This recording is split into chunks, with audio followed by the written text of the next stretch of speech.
तो गाइस ये डिस्कवर 100 की क्रैंक है। तो इसमें हमने न्यू बेयरिंग इंस्टॉल किए हैं, क्रैंक असेंबली बेयरिंग भी इंस्टॉल किया, असेंबली भी इंस्टॉल की है।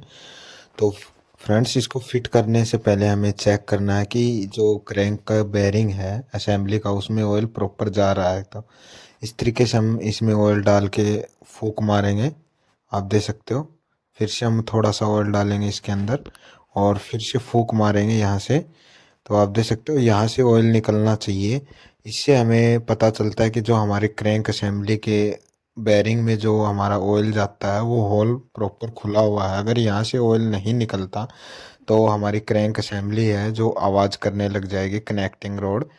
तो इसको ज़रूर चेक करें फिटिंग करने से पहले, चाहे स्प्लेंडर का हो या एचएफ का हो, बजाज का हो या टीवीएस का हो। किसी बाइक की जो क्रैंक होती है जिसमें रूटर वेट से हमारा ऑयल क्रैंक के जो बेयरिंग है उसके अंदर जाता है, तो हमेशा चेक करना चाहिए कि जो हमारा क्रैंक के जो कनेक्टिंग रोड है उसके बेयरिंग तक ऑयल प्रॉपर पहुंच रहा है या नहीं पहुंच रहा है, चाहे कौन सी भी बाइक हो।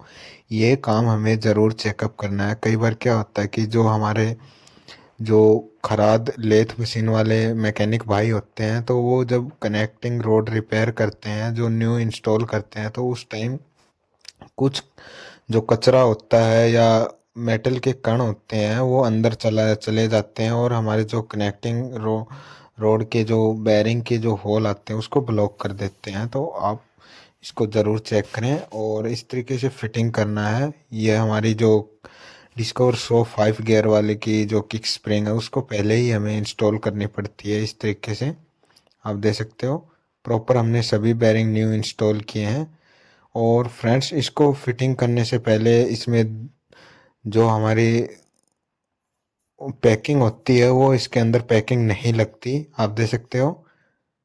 इसके अंदर पैकिंग नहीं लगती और ये स्प्रिंग यहाँ पर डायरेक्ट इस तरीके से सेट हो जाती है। इसमें कोई टाइमिंग की ज़रूरत नहीं है क्योंकि हमारी जो किक की जो गिरारी है वो बाहर से लगेगी, किक शाफ्ट क्लच कवर से ही स्प्रिंग पहले फिट होगी। तो टूट जाए तो पूरा चैम्बर खोलना पड़ता है।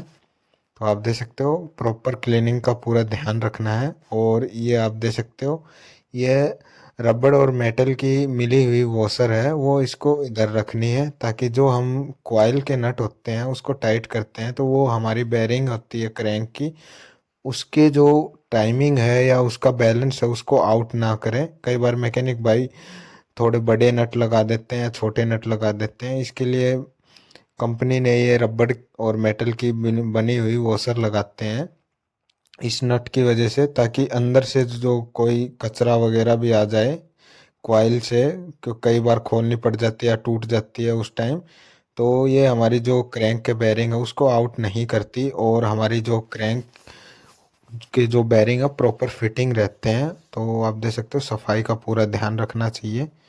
फिटिंग करने से पहले दो तरह की एना बॉन्ड आती है, 666T और 696T। तो आपको ये वाली रेड वाली की यूज नहीं करना है, आपको जो 696 है उसका यूज करना है जो कि लिक्विड गैस किट होती है, आप देख सकते हो। इस तरीके की जो रबड़ वाली एना बॉन्ड होती है उसका यूज नहीं करना, क्योंकि जो क्या होता है कि हम उसका यूज करते हैं तो उसके कुछ जो पार्टिकल होते हैं वो हमारे ऑयल में मिक्स हो जाते हैं और ऑयल वाले जो होल होते हैं पंप के उसको ब्लॉक कर देते हैं। और ये वाली गैस्केट होती है ये बहुत ज़्यादा लिक्विड आती है। इससे क्या होता है कि जब हम इसका यूज करते हैं और अदर जो एक्स्ट्रा जो हमारी एनाबॉन्ड होती है वो नॉर्मली चैम्बर के ही चिपक जाती है, वो ऑयल में टूटकर नहीं बिखरती। इस वाली जो एनाबॉन्ड के पार्टिकल हैं वो नॉर्मली बाहर नहीं बिखरते, वो हमारे चैम्बर के ही। और फ्रेंड्स सफाई का पूरा ध्यान रखता है तो इसका ध्यान रखें। वीडियो अच्छी लगी तो वीडियो को लाइक करें।